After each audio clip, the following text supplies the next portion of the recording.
Darkness, the river turns to blood, we have mosquitoes, we have boils, we have frogs, we have locusts, all of these plagues. Now, the interesting thing to me about the first 9 plagues is that they can all be explained as natural phenomena.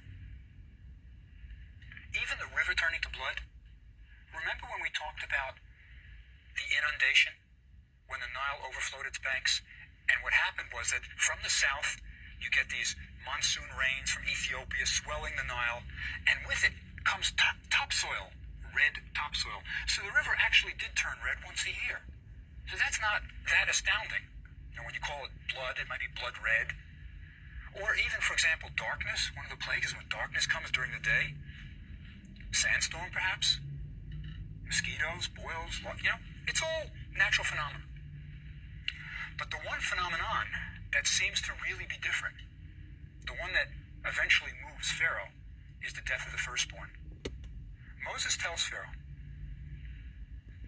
all the firstborn children will be killed.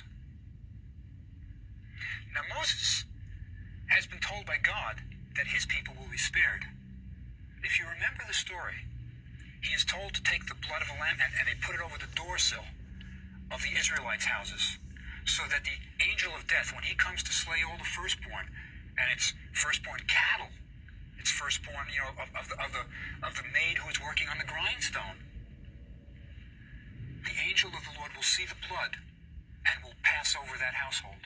And that's why today, of course, the celebration is Passover. It celebrates the passing over of the angel of the Lord, so that the firstborn of the Israelites were spared. And of course it happens.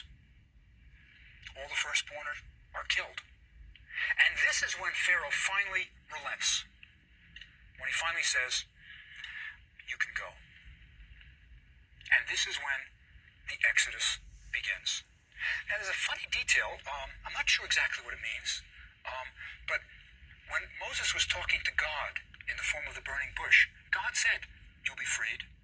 You know, God even says, Yahweh says to Moses, Pharaoh's heart will be hardened. But he even says that he, Yahweh, will harden Pharaoh's heart. So in other words, it seems to be some sort of test of the Israelites' resolve. But he says, when you leave, you will leave with gold and silver. You will plunder the Egyptians. So that's what he says. That's what happens. What's up, people? How are you today? Well, we are back with another episode. Professor Brian is explaining the history of ancient Egypt. So, the plagues of Egypt, that's where we left off. Professor Brian's going into detail about the plagues, about how the Israelites responded to the plagues, how Moses got the people up out of Egypt. And Pharaoh is pretty damn pissed. The whole time he wasn't pissed. You know, at some point he actually had sympathy for him and decided to let him go. But then, I don't know, I guess he got to thinking about it like, man, if I ain't got no workers, we can't get paid. Go get my chariot. We getting them niggas. We getting them back. So,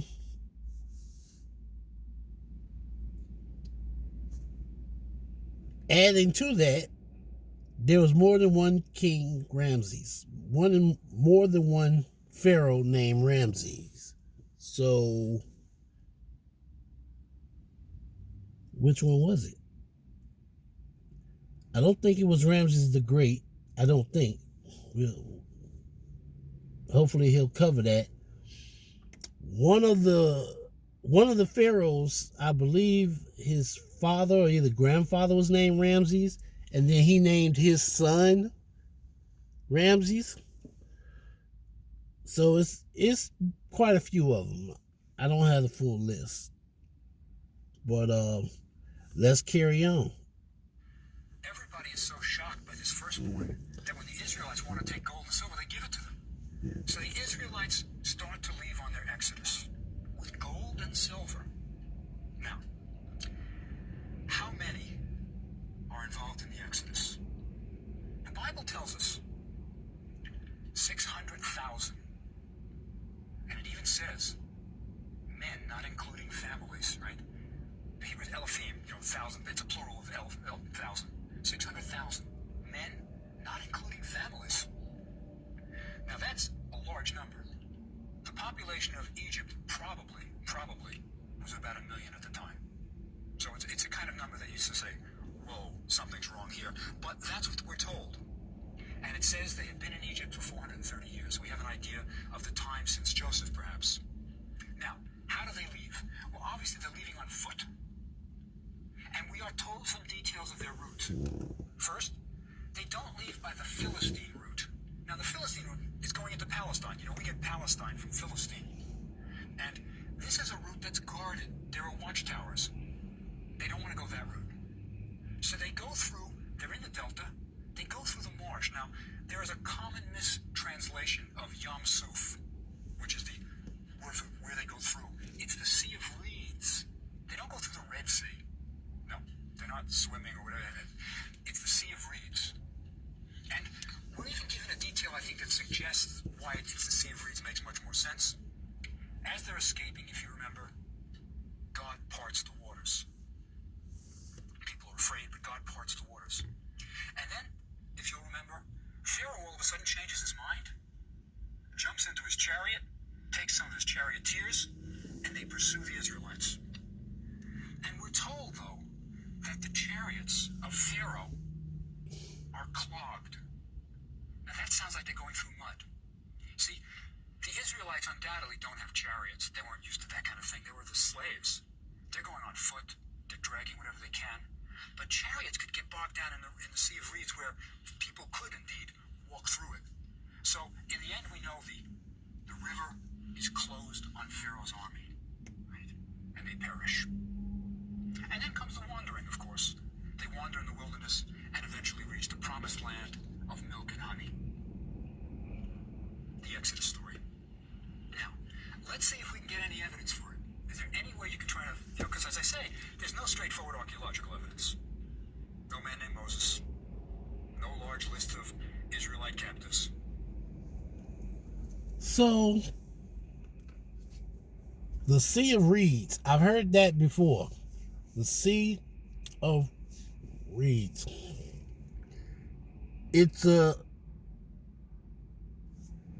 It's shallow. I mean, clearly if you try to walk through it on a normal day, your feet are definitely going to get soaked.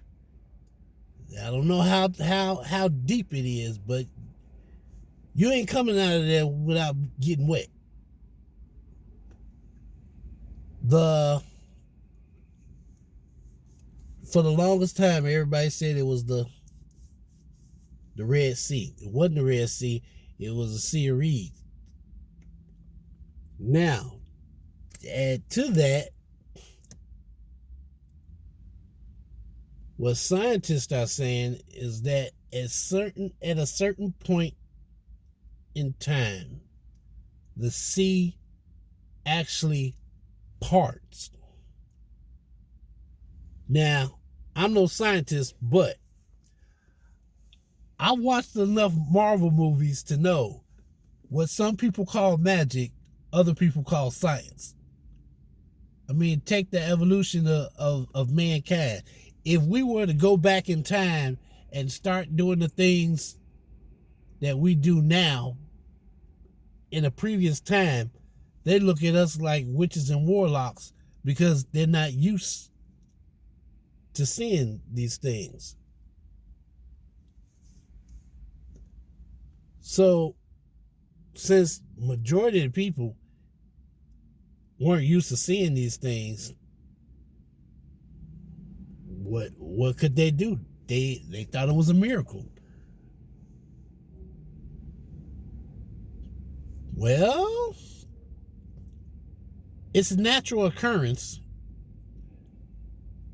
And usually we give names to things to explain how it happened. Egypt is full of ancient belief systems. Before Egypt was so populated,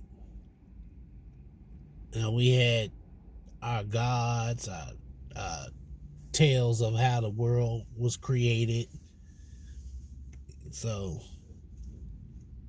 had a whole pantheon of gods. I mean, Horus, Osiris, Isis, Anubis. There's lots of them. But yeah, getting back on topic, the Sea of Reeves. At a certain time of the year or time of the month, I don't know how that goes, but the waters part and you can literally walk through it. But something heavy like a chariot, wet, soft, wet ground, yeah, you probably would sink in. I wouldn't doubt it. Heck, wintertime, you can get stuck in snow. As good as your tires are, you can still get stuck in the snow. Some people might say, well, I don't understand. I drove all summer long through the rain and it didn't slip. Well, tire compound got colder, it lost traction, you got stuck. Didn't have the right tires. So, that being said, yeah, it was as if God himself parted the sea. That's what they believed at the time. But how did he get the notion to even take them that far? So, that's another question. Intuition. Sometimes, based on the situation, based on your experiences, you go through things and all of a sudden an idea pops in your head. Nobody else believes you, but you just know if you follow this path, it's going to work out. I guess that would be akin to thinking outside the box. You faced with a problem, all the conventional ways don't work, and then you get this crazy idea and everybody's looking at you like, yeah, right, that ain't never gonna work. And Moses had to deal with that too. But once they saw that he was right, they was willing to follow. So, that being said, let's get back to our discussion. None of that. Well, first of all, why is there no record of it if it happened?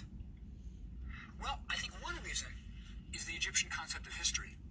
They never kept records of defeat. Never. They never recorded losses, and this would have been a loss.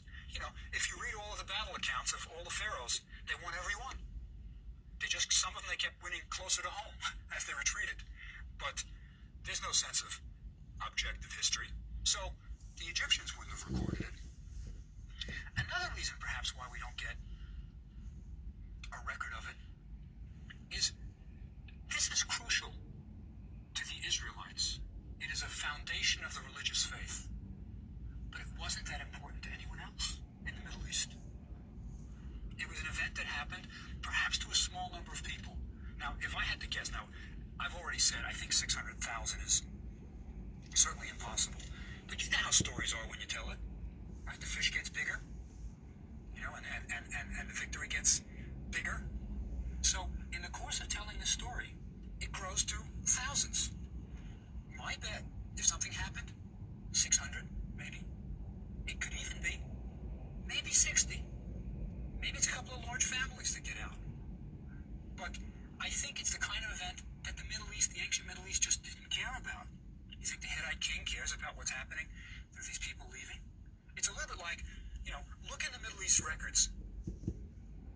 in 1770s for what's happening in America, the American Revolution. It's not much about it. Nobody cared. And it may be a similar thing. So it's not surprising that we don't have records. But do we have any way of getting at this thing? Is it true? Is it false? Let's look at internal evidence. Does the story hold together internally? Well, first of all, there were indeed cities of Pithom and Ramses. Those are talked about in the Bible. They existed in the Delta, just where the Israelites worked, right? Ramses built them. Now, bricks are used for storehouse, not stone. That's good. That works. Also, bricks are made with straw. In Egypt they are. But you know, in Canaan, they didn't make bricks with straw. So this is a nice detail where the Canaanites writing this story later are saying they've got it right. The Egyptians used straw. That's pretty good. Also, the names of the towns are pretty good. You know, when it says Pithom and Ramses, they could have been using later names in the Bible. They could have used Tanis, which it was called later. People thought that was that. No, they don't. They've got the names right. That's pretty good. Also, you know what I think about sometimes? Remember, Aaron and Moses are coming daily to Pharaoh. You didn't like boils? Wait till you see locusts. You think you can get one? Well, they were working in the Delta, right next to the palace. So that makes it possible to go back and forth and have these, conferences with the Pharaoh daily. So the logistics sort of works. Now, remember the midwives? I said, remember that thing about watch the two stones? That's a nice detail. Ancient Egyptian women gave birth in a seated position. It's a good position to give birth in. Gravity helps you. Gravity assists the birth. And women used a special birthing stool, which was sometimes 2 blocks of stone. And you sat on the 2 blocks of stone. Or sometimes it was built up out of bricks. So when the midwives are told, watch the 2 stones, that's good Egyptian detail. Somebody knew what he was talking about. These people were in Egypt. This is a good detail. So there's some kind of internal consistency here. Watch the 2 stones. That's crazy. So these women sat on this makeshift stool, toilet, whatever, and it was made out of bricks or stones, and they just, the midwives were told, watch the 2 stones. When she sit on that stool, you watch to see what comes up out of her while she giving birth. That's crazy.